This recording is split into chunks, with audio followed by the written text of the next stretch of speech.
Hello guys, welcome back to study square. കഴിഞ്ഞ ക്ലാസ്സിൽ NIOSൻ്റെ 302 code English chapter number 8 a case of സസ്പീഷ്യൻ്റെ first സെക്ഷനാണ് നമ്മൾ പഠിച്ചത്. അതിൽ doctor Benson mister and missis ഓട്ട്സോർലിയുടെ വീട്ടിലേക്ക് പോകാൻ ഒരുങ്ങുന്നതാണ് നമ്മൾ കണ്ടത്. ഇന്ന് നമുക്ക് സെക്ഷൻ 2 നോക്കാം. How do you think the story proceeds? Will it be about Mrs. and Mr. Sorley? Or will there be a chance meeting with someone else? ഈ കഥ എങ്ങനെയാണ് മുന്നോട്ട് പോകുക എന്നാണ് നിങ്ങൾ വിചാരിക്കുന്നത്? ഇത് മിസ്റ്റർ ആൻഡ് മിസ്സിസ് സോർലിയുടെ കഥയാണോ? അതോ ഇനി ആരെയെങ്കിലും കാണാനുള്ളൊരു ചാൻസ് ഉണ്ടോ? ഇതിനെക്കുറിച്ചൊക്കെയാണ് ഈ സെക്കൻഡ് സെക്ഷനിൽ പറയുന്നത്. It was a long ride to the Sorley farm, and the sight of a man walking alone along the country road, as seen just ahead by the lights of the car, was a welcome relief to the doctor. He slowed down and looked at the man walking along with difficulty against the wind, a little package under his arm. അപ്പോൾ doctor Benson mister and missis സോർലിയുടെ ഫാമിലേക്ക് പോയിക്കൊണ്ടിരിക്കുകയാണ്. അത് കുറച്ച് ദൂരമുണ്ട് യാത്ര ചെയ്യാനായിട്ട്. അപ്പോൾ അയാളിങ്ങനെ പോയിക്കൊണ്ടിരിക്കുമ്പം റോഡ് സൈഡിലൂടെ ഒരാൾ നടന്നു പോകുന്നത് കണ്ടു.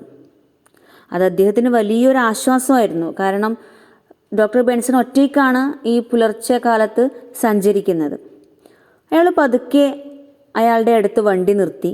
അയാൾ തണുപ്പിൽ കഷ്ടപ്പെട്ടുകൊണ്ടാണ് നടക്കുന്നത്. അയാളുടെ കക്ഷത്ത് ഒരു സഞ്ചി ഉണ്ടായിരുന്നു. Coming alongside, doctor Benson stopped and invited the man to ride. The man got in. Are you going far? Asked the doctor. I am going all the way to Detroit, said the man, a rather thin man with small black eyes filled with tears from the wind. Could you give me a cigarette? അപ്പോൾ doctor അയാളുടെ അടുത്ത് വണ്ടി നിർത്തി അയാൾ വണ്ടിയിലേക്ക് കയറാൻ വേണ്ടി ക്ഷണിച്ചു. അങ്ങനെ അയാൾ വണ്ടിയിൽ കയറി. പിന്നീട് അയാളോട് എങ്ങോട്ടാണെന്ന് ചോദിക്കുന്നു. അയാൾ ഡെട്രോയിറ്റിലോട്ടാണെന്ന് റിപ്ലൈ കൊടുക്കുന്നു.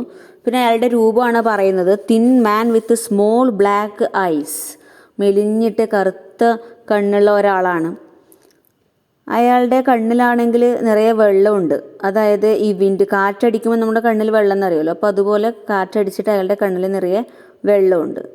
അപ്പോൾ ഈ വണ്ടിയിൽ കയറിയ ആൾ നമ്മുടെ ഡോക്ടറിനോട് ഒരു സിഗരറ്റിന് ചോദിച്ചു. Doctor Benson unbuttoned his coat, then remembered the cigarette in the outer pocket of his overcoat. He took out the packet and gave it to the rider, who then looked in his own pockets for a match. When the cigarette was lighted, the man held the packet a moment, then asked, "Do you mind, mister, if I take another cigarette for later?" The rider shook the packet to remove another cigarette without waiting for the doctor to answer. Dr. Benson felt a hand touch his pocket. "I will put them back in your pocket," the little fellow said. Dr. Benson put his hand down quickly to receive the cigarettes and was a little irritated to find them already in his pocket. Rider സിഗരറ്റിന് ചോദിച്ചുടൻ തന്നെ നമ്മുടെ doctor അദ്ദേഹത്തിൻ്റെ കോട്ടിൻ്റെ button അഴിക്കുന്നു. അപ്പോഴാണ് അദ്ദേഹത്തിന് ഓർമ്മ വരുന്നത് cigarette ഓവർകോട്ടിൻ്റെ ഉള്ളിലാണ് ഉള്ളതെന്ന്. അങ്ങനെ അദ്ദേഹം സിഗരറ്റ് പാക്കറ്റ് റൈഡറിന് എടുത്തു കൊടുക്കുന്നു. റൈഡർ അയാളുടെ കീശയിൽ നിന്ന് മാച്ച് എടുത്തിട്ട് സിഗരറ്റ് ലൈറ്റ് ചെയ്യുന്നു, കത്തിക്കുന്നു. അതിനുശേഷം അദ്ദേഹം ചോദിക്കുകയാണ്, ഞാൻ ഒരു സിഗരറ്റ് കൂടി അധികം എടുത്തോട്ടെ എന്ന്. നമ്മുടെ ഡോക്ടറിൻ്റെ ഉത്തരം കിട്ടുന്നതിന് മുമ്പ് തന്നെ റൈഡർ എന്ത് ചെയ്തു എന്ന് വെച്ചാൽ അതിൽ നിന്ന് ഒരു എക്സ്ട്രാ സിഗരറ്റ് കൂടി എടുത്തു. അതിനുശേഷം അയാൾ തന്നെ ഡോക്ടറുടെ പോക്കറ്റിലേക്ക് അത് നിക്ഷേപിക്കുകയാണ്. ആ റൈഡറിൻ്റെ ഈ ഒരു പ്രവൃത്തി ഡോക്ടറിന് അത്ര രസിച്ചില്ല. അതൊരു അൺകൾച്ചേർഡും അൺമാനേർഡും ആയിട്ടാണ് നമ്മുടെ ഡോക്ടറിന് തോന്നിയത്. A few minutes later doctor Benson said, "So you are going to Detroit?" "I am going out to look for work in one of the automobile plants. Are you a mechanic?" asked the doctor. More or less. I have been driving a truck since the war ended, but I lost my job about a month ago. Were you in the army during the war? Yeah, I was in the ambulance section, right up at the front. Drove an ambulance for 4 years. Is that so? Said Dr. Benson. I am a doctor myself. Dr. Benson is my name. I thought this car smelled like pills. The man laughed. Then he added more seriously, my name is Evans. കുറച്ച് സമയത്തിന് ശേഷം doctor Benson ചോദിച്ചു, നിങ്ങൾ അങ്ങനെ ഡെട്രോയിറ്റിലോട്ട് പോവുകയാണല്ലേ? അപ്പോൾ rider പറയാണ്, അതെ, ഞാനൊരു ജോലി അന്വേഷിച്ച് പോവുകയാണ്. ഓട്ടോമൊബൈൽ പ്ലാന്റ്സിൽ ഞാനൊരു ജോലി അന്വേഷിച്ചിട്ട് പോവുകയാണ്. അപ്പോൾ ഡോക്ടർ ചോദിക്കുകയാണ്, ആർ യു എ മെക്കാനിക്? നിങ്ങൾ മെക്കാനിക് ആണോ? യുദ്ധം അവസാനിച്ചത് മുതൽ അദ്ദേഹം ഒരു ട്രക്കിൻ്റെ ഡ്രൈവറായിരുന്നെന്നും 1 മാസമായി അദ്ദേഹത്തിന് ജോലി നഷ്ടപ്പെട്ടിട്ട് എന്നാണ് അദ്ദേഹം പറയുന്നത്. Were you in the army during the വാറിൻ്റെ യുദ്ധസമയത്ത് നിങ്ങൾ ആർമിയിൽ ഉണ്ടായിരുന്നു എന്ന് ചോദിക്കുകയാണ് ഡോക്ടർ. അപ്പോൾ അദ്ദേഹം ഉണ്ടായിരുന്നെന്നും അദ്ദേഹം അപ്പോൾ ആംബുലൻസിൻ്റെ ഡ്രൈവറായിരുന്നെന്നും റിപ്ലൈ കൊടുക്കുന്നു. പിന്നീട് ഡോക്ടർ ബെൻസൺ സ്വയം പരിചയപ്പെടുത്തുകയാണ്. I am a doctor myself, doctor Benson. ഞാനൊരു ഡോക്ടറാണ്, എൻ്റെ പേര് ബെൻസൺ ആണെന്ന് അദ്ദേഹം പരിചയപ്പെടുത്തുകയാണ്. അപ്പോൾ ഇത് കേട്ടപ്പോൾ റൈഡർ ചിരിച്ചുകൊണ്ട് പറയുന്നുണ്ട്, എനിക്ക് തോന്നി, കാരണം ഞാൻ വണ്ടിയിൽ കയറിയപ്പോൾ തന്നെ മരുന്നുകളുടെ മണം ഉണ്ടായിരുന്നു.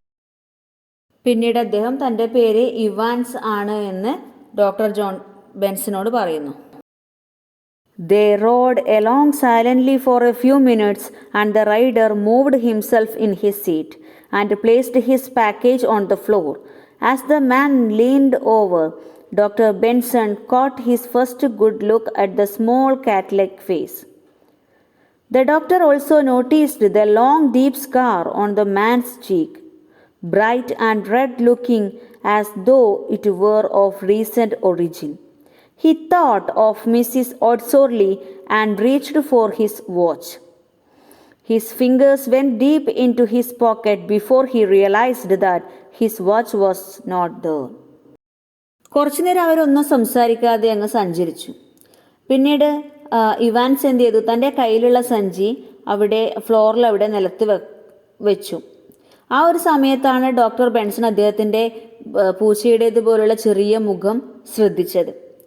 അദ്ദേഹത്തിൻ്റെ കവിളത്ത് ഒരു സ്കാർ ഉണ്ടായിരുന്നു. സ്കാർ എന്ന് പറഞ്ഞാൽ ഒരു മുറിവ്, ഒരു ബ്രൈറ്റ് ആയിട്ട് red looking as though it were recent origin. അത് ഒരു ചുവന്നിട്ടുള്ള ഒരു മുറിവ്. അത് കണ്ടാൽ അറിയാം അത് അടുത്തെങ്ങാനും സംഭവിച്ചതാണെന്നാണ് ഡോക്ടർ ബെൻസൺ വിചാരിക്കുന്നത്. പിന്നീട് അദ്ദേഹം പെട്ടെന്ന് മിസ്സിസ് ഓഡ്സോർലിയെ ഓർത്തു. അങ്ങനെ സമയം എന്തായി എന്നറിയാൻ വേണ്ടിയിട്ട് ഹി സെർച്ച്ഡ് ഫോർ വാച്ചിന് പരതുകയാണ്. അപ്പോൾ അദ്ദേഹത്തിന് വാച്ച് അദ്ദേഹത്തിൻ്റെ പോക്കറ്റിൽ കാണുന്നില്ല. ഇത്രയാണ് സെക്ഷൻ 2-ൽ പറയുന്നത്. ഇനി എന്താണ് ഡോക്ടർ ബെൻസൺ വിചാരിക്കുന്നതെന്നും എന്തൊക്കെയാണ് ഇനി സംഭവിക്കുക എന്ന് നമുക്ക് അടുത്ത സെക്ഷനിലൂടെ പഠിക്കാം. ഇനി ഈ ഭാഗത്തിൻ്റെ ഇൻഡെക്സ് ക്വസ്റ്റ്യൻസ് ചർച്ച ചെയ്യാം. First part whether the following statements are true or false എന്നുള്ളതാണ്. A man asked the doctor for a lift in his car. That is true. The man was crying because he badly wanted to cigarette. False ആണ്. Vance was now working as a mechanic in an automobile plant. അത് false ആണ്. കാരണം he is looking for work in some automobile plants. ജോലി അന്വേഷിക്കുന്നേ ഉള്ളൂ automobile പ്ലാന്റ്സിൽ. The doctor offered him 2 cigarettes. False ആണ്. Offer ചെയ്തിട്ടില്ല, അദ്ദേഹം എടുക്കുകയാണ് ചെയ്തത് വേണ്ടുവന്ന്. Evans had been an ambulance driver in the army. അത് ട്രൂ ആണ്. അദ്ദേഹം 4 years ആംബുലൻസ് ഡ്രൈവറായിട്ട് വർക്ക് ചെയ്തിട്ടുണ്ട് ആർമിയിൽ. Next question, why did the doctor invite the man in? എന്തുകൊണ്ടാണ് അയാളെ ഇൻവൈറ്റ് ചെയ്തത്?